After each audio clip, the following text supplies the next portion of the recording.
So, today we are going to talk about religion in ancient China. And religion in ancient China was very different from the other civilizations we've studied, where they had several gods and goddesses that they worshipped that each ruled over a certain realm. So, what the Chinese people actually studied was what they called the three teachings, or most people studied the three teachings. And these were kind of three leaders, philosophers, that had ideas about life and how life should be lived. And these three things combined to form kind of their spirituality. So the three ideas were Confucianism, Taoism, and Buddhism. And these three ideas taught you about how you should lead your life in order to bring joy to yourself and others, or in order to have the best life. And so they used that as the basis of their spirituality and their spiritualism. The first idea was that of Confucianism. Confucianism was brought upon by Confucius, and he was born in the province of Lu in China around 551 BC. He grew up very poor. He didn't have a father. It wasn't like the other ideas when you think of leaders and you think of people that grew up with everything. He did receive a great education, but he wasn't given much as a child by way of the wealthy elite things that many people think of. So he was able to start a successful political career at a very early age, primarily because of his wonderful education. And he made it his goal to restore peace and orderliness to Lu, to the area he grew up in. A province would be kind of like your state or your region. So he wants to um, basically make Lu a better place to live. That was his ultimate goal. However, there were many corrupt individuals there. They were very jealous of the influence and the power that he was developing, and so he was ultimately fired because of his influence. So he went on to become a teacher. He said, okay, if I can't change my region through politics, I'll teach people how to fix it. And he believed he could change the world by influencing the leaders of the future. If I teach people what needs to be done and they go on to do it, then ultimately I am still changing the world. And so at this time he was considered one of the most highly educated men of that time period. It should be noted, I didn't say this at the beginning, but the things in red are the things that are most important and that would benefit you to write down. So, as a teacher, he was first a private teacher in ancient China, so people could pay to study with him, and he really was willing to teach anyone who wanted to learn. If you had a desire to be educated, he was there for you, and he would work out a way to teach you.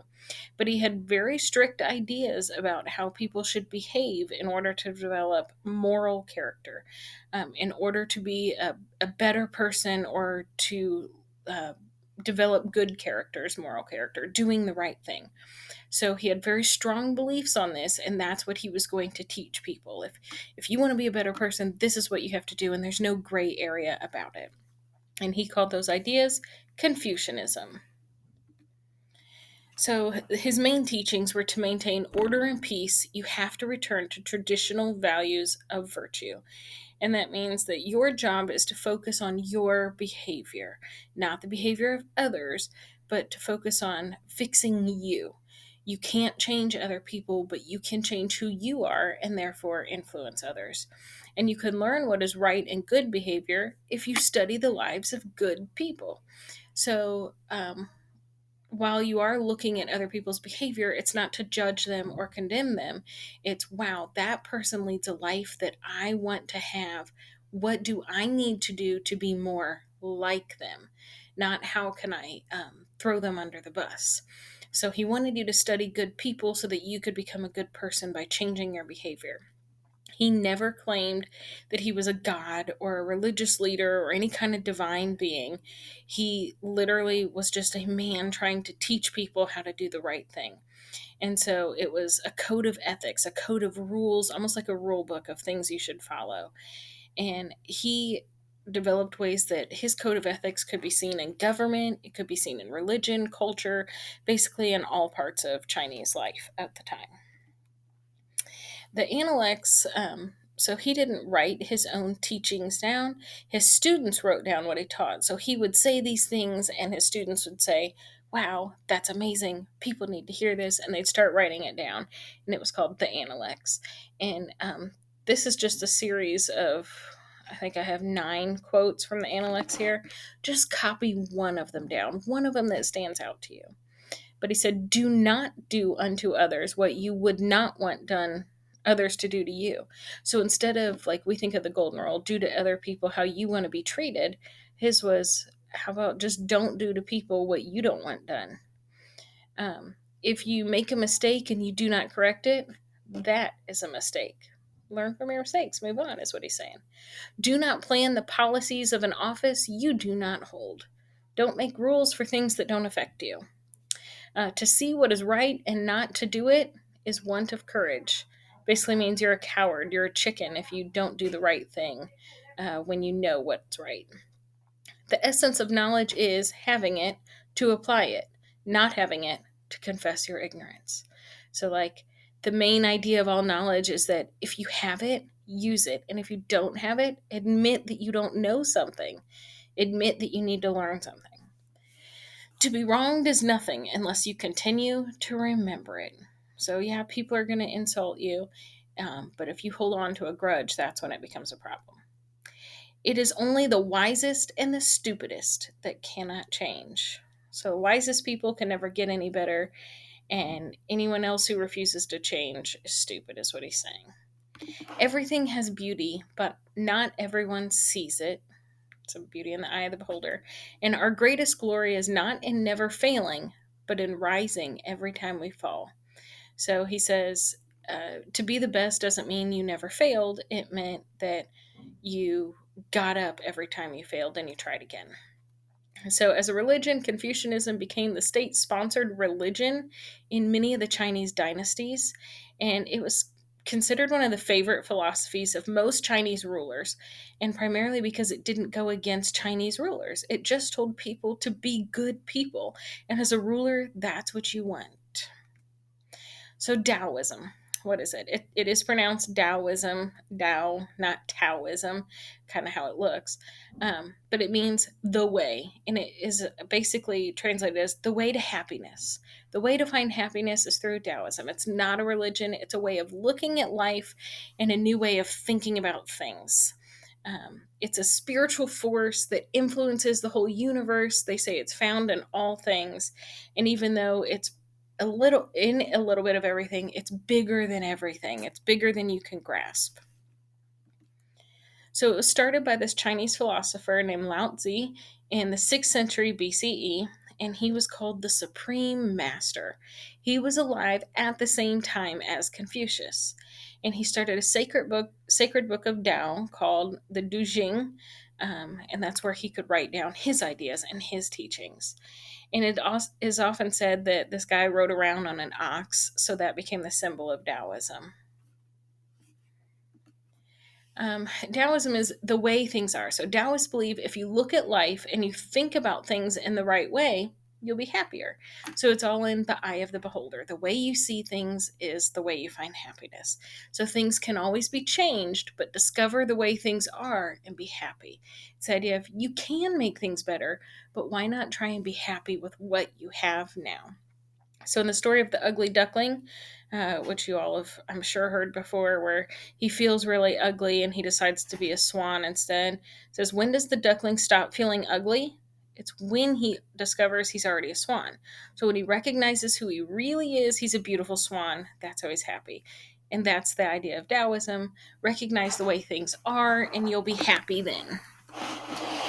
So the gods of Taoism I have in quotations because there weren't really gods like we think of with Greek and Roman culture.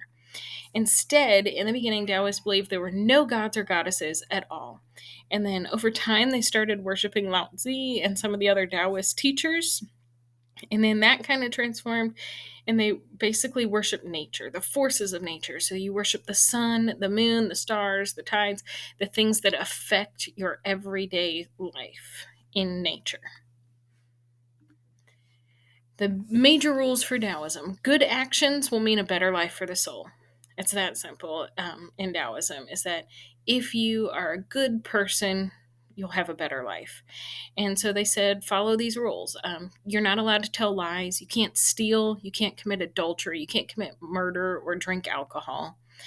They were encouraged to obey their elders, to love their parents, to be tolerant and help others, to stay in good shape, and to practice self control, and not to be selfish.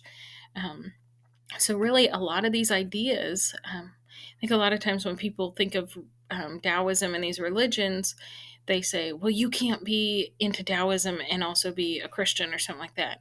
But the idea of Taoism, if you could technically, in theory, still worship the Christian God and worship Jesus, but still practice these ideas, because these are also in Christian teachings. They're in many religions.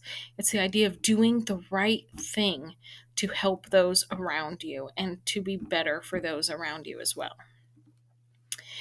So a lot of people say you can make comparisons between Winnie the Pooh and Taoism. So like in Taoism, they say a clever mind is not a heart.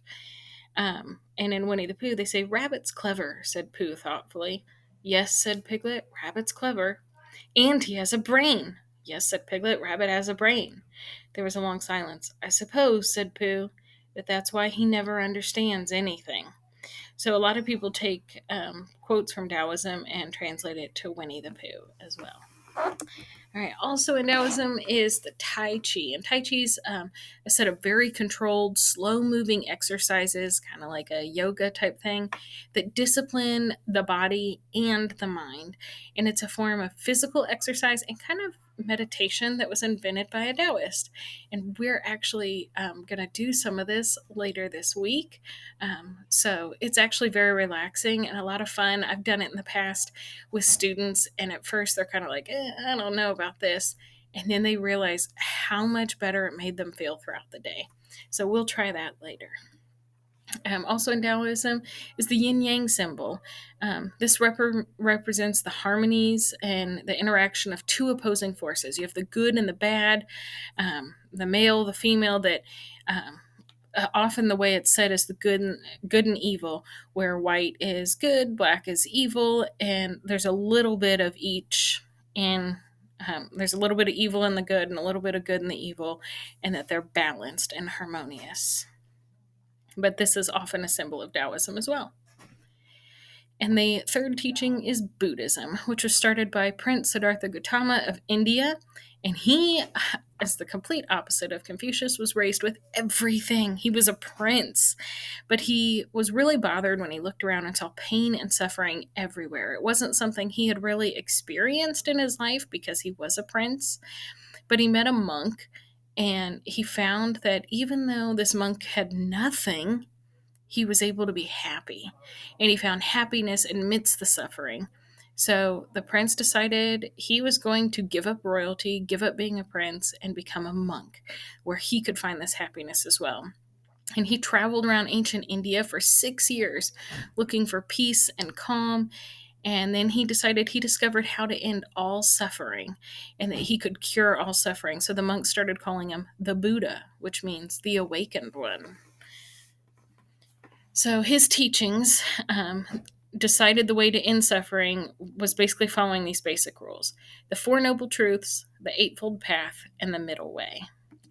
So the Four Noble Truths are four truths that say that suffering's always going to happen, especially if you're always wanting more things, so you got to be happy with what you have. That greed's going to make you unhappy. If you're not happy with what you have and you're wishing you had more, you're just going to be sad and suffering. So life's filled with suffering. It's caused by people's wants, and it can be ended if you just are happy with what you have. Then you go to the Eightfold Path, which is often represented by this compass here. And it's the 8 basic laws that you have to follow. You have to know the truth. You have to intend to resist evil, like best intentions kind of thing, to not say anything to hurt others, that you respect life, property, morality, you work at a job that won't hurt people, that's there to better things, you try to free your mind from evil, be in control of your thoughts and feelings, and practice appropriate forms of concentration. So they basically say to work hard and be kind to everyone. And the middle way was just another name basically for the Eightfold Path. That rules are hard to follow, but it costs nothing except effort and care. And that was his big teaching. Yeah, this is very hard to do, but it's not going to cost you money. You don't need anything to follow these rules. You just have to really try. And so he traveled around India spreading all of these teachings. Some of his proverbs were the way that he taught his rules, and some of these are over 2,000 years old. But, like, better than 1,000 hollow words is one word that brings peace. So you can say a million things and it not fix anything, but sometimes one word will bring peace to someone. Or each morning we are born again. What we do today is what matters most. Like, start each day afresh and try to be better today. It's okay if you messed up yesterday. Today's a new day.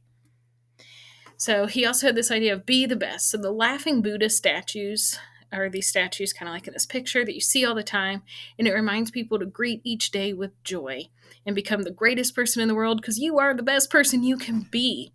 And so the idea was when an ant puts his best effort into carrying a grain of rice, he's no longer just an ant. He's the best ant he can be. And so he's the best ant in the whole world. But when a horse carries a grain of rice, it's not much. It's like big whoop. So it's like, even if you can't do as much as the person next to you, as long as you do the best that you can do, then that's all that we can ask. Then you're amazing. Which is kind of a philosophy I like to have in my classroom too. Do the best that you can do. Don't compare yourself to the person sitting next to you because they're on their own standard. And that is the end of the notes for the three teachings in religion in ancient China.